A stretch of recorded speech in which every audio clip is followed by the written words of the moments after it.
नमस्कार दोस्तों, क्या आप भी पूरे शरीर में होने वाली खुजली से परेशान हैं? तो दोस्तों, ये एक वार्निंग साइन हो सकता है हिडन किसी बीमारी का। स्किन की एलर्जी या स्किन की जो खुजली है वो केवल स्किन की नहीं हो करके कभी कभी आंतरिक अंगों के डिसफंक्शन या आंतरिक अंगों की किसी बीमारी के कारण भी खुजली शरीर में देखने को मिल सकती है। सबसे पहला कारण आंतरिक अंगों की यदि मैं बात करूं तो सबसे पहला कारण होता है डायबिटीज़। डायबिटीज़ कई बार छुपे हुए रूप में आता है, मतलब अचानक ब्लड टेस्ट करवाने पर पता चलता है कि पेशेंट को डायबिटीज़ है। तो इस केसेस में सिर्फ खुजली के साथ भी डायबिटीज़ का अपीयरेंस हो सकता है। और यदि आप क्रॉनिक डायबिटीज़ के पेशेंट हैं तो खुजली, पूरे शरीर में खुजली, एनस इचिंग या गुदाद्वार में इचिंग, आँखों में इचिंग या पूरे शरीर में इचिंग देखने को मिल सकती है। तो सबसे पहला कारण है डायबिटीज़। दूसरा कारण हो सकता है रीनल फेलियर या किडनी फेलियर। यदि आप पुराने डायबिटीज़ के पेशेंट हैं या नहीं भी हैं, यदि आपकी किडनी कंप्रोमाइज़ हो रही है, यदि किडनी फेलियर की तरफ किसी कारण से आप जा रहे हैं, तो ये जनरलाइज्ड इचिंग के रूप में, मतलब पूरी शरीर में खुजली के रूप में दिखाई पड़ सकता है।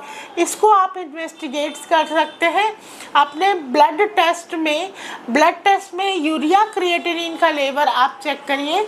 यूरिया क्रिएटिनिन का लेवल यदि बढ़ा हुआ है तो ये एक साइन हो सकता है कि आप किडनी फेलियर की ओर जा रहे हैं और आपको इमीडिएटली अपनी किडनी की मेडिसिन चालू करने का समय आ गया है।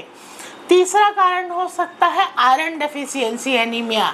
आयरन डेफिशिएंसी एनीमिया इंडिया में बहुत ज़्यादा कॉमन है, स्पेशली फीमेल के केस में। महिलाएं जो है वो आयरन डेफिशिएंसी एनीमिया से पीड़ित होती हैं। इसके कारण भी जनरलाइज्ड इचिंग देखने को मिल सकती है। तो आयरन डेफिशिएंसी एनीमिया को आप कैसे रूल आउट करेंगे?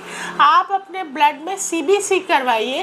सीबीसी में HB%, मतलब हीमोग्लोबिन का परसेंटेज यदि महिलाओं में 11-12 से कम है तो वो मॉडरेट एनीमिया से पीड़ित हो सकती है, जिसके कारण खुजली देखने को मिल सकती है।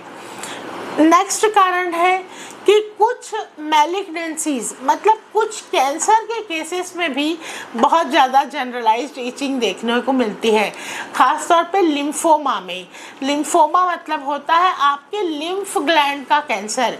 लिम्फेटिक ऑब्स्ट्रक्शन और लिम्फेटिक कैंसर में भी जनरलाइज्ड इचिंग देखने को मिल सकती है।